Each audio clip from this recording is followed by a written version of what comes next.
but I'm sure they pretty much knew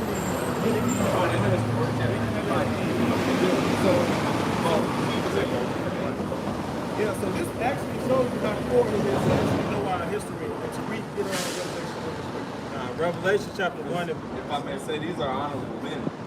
You know, so they heard like just like how in Esau's system they teach U.S. history and they teach you the the prominent Edomites and shit. They were doing that. You know what I'm saying? They was telling stories about how you had great men. Hey, Abraham did this. You get what I'm saying? Oh, that's Sirach, the 44th chapter. That's great. Right. Yeah. So you know they grew up hearing those stories. Yeah. These were priests. They came from the city of Modin, but the Hasmoneans, they were of the priest class, so they had the record control. Yeah, they had the stories. Yeah, that's it. Got it. Revelation 1 and 3. Blessed is he that readeth, and they that hear the words of the prophecy, and they and keep those things which are written therein, for the time is at hand. It's a blessing upon you keeping your attention on these prophecies, but also reading these accounts. These build your faith, man. These build your faith, definitely. Just knowing this history, like I've been reading about the different kings and stuff. I've been going into like dealing with the Syrians and stuff, with Isaiah, dealing with Hezekiah and Zedekiah, just reading about these men and just we was talking about children and stuff, right? Was it Zedekiah? He was carried off captive, but guess what? They took his eyes out before they did it. They killed his sons in front of him. So, what did they? Bring it up, brother. Ezekiel 3 and 1. Moreover, he said unto me, Son of man, eat that thou findest, eat this roll, and go speak unto the house of Israel. Yeah. Digesting the whole book, the history, because we get into prophecies a lot too, but it's good to know the history. You know what I mean? Knowing these different accounts, knowing the time periods, knowing where these are, the geographical landmarks. All of this builds and strengthens your foundation. You know, in your Joel 8 and 8. Hey, even with Saul. Joel 8 and 8 go into it. It's like Joel 8 and 8 go into it. Oh, our fathers. Require thee of the past of thy fathers. That's it, brother. I got A little bit more. Verse 2, it says, So I opened my mouth, and he caused me to eat that roll.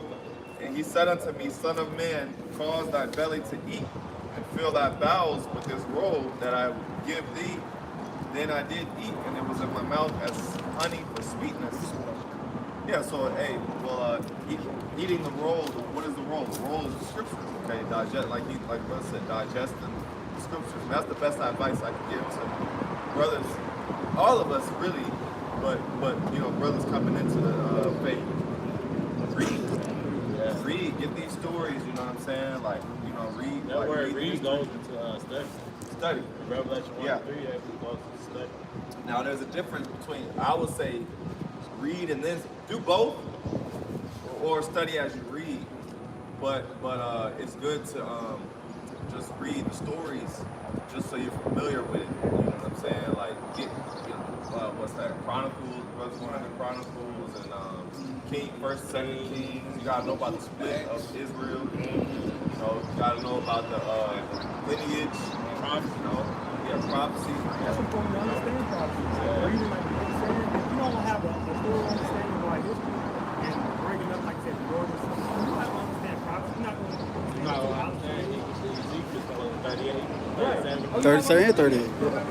If you go straight to the breakdowns, you really skip the steps. Yeah. Now, I'm not saying don't get the breakdowns. You got to break up. Like a brother brought this out a while back. But when you sit down, you can break up how you study. Do a little, maybe an hour reading, 30 minutes of reading, and then you do 30 minutes of watching lessons. See, y'all brothers, y'all have a shorter time to get this. So y'all gotta be like sharp. Try to get this thing fast.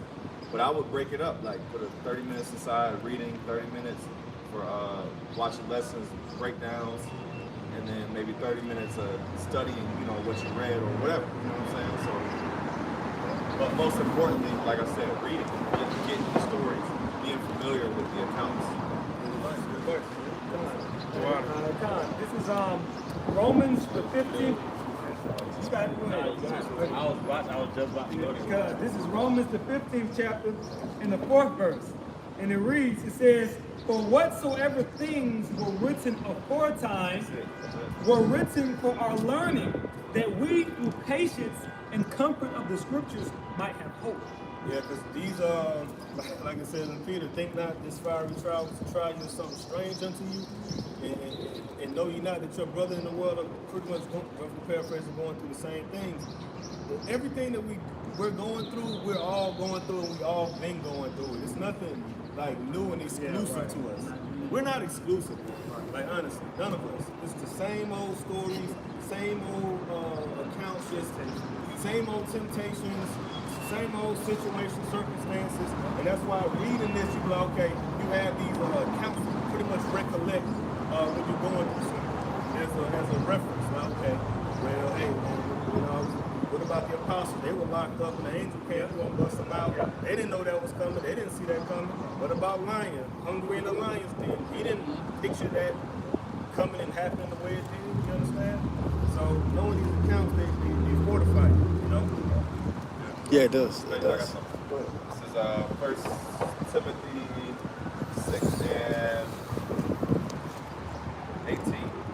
It says that they do good. Matter of fact, Brothers, make sure y'all writing these scriptures down. When brothers be bringing these scriptures out, you know what I'm saying? Yeah. Write it down, you know? The elders already been saying it. 17. Yeah, Apostle Paul always says that. Write it down. Charge them that are rich in verse 17. Charge them that are rich in this world that they be not high-minded, nor trust in certain riches, but in the living God who giveth us richly all things to enjoy. That they do good, that they do good, that they be rich in good works, ready to distribute, willing to communicate. And what are good works? These are the good works, man. It says ready to distribute, which is what? And we went into what? Eat the roll, and then it said what? After eat the roll, it said basically teach. Teach. You know? It says willing to communicate with spirit, then going into what? Like communication. Verse 19, laying up in store for themselves a good foundation against the time to come. So what is it? It said laying up in store, getting a good foundation against the time to come, which is what you brought up. Knowing these accounts is storing up a good foundation.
Nah, cause you, they was people.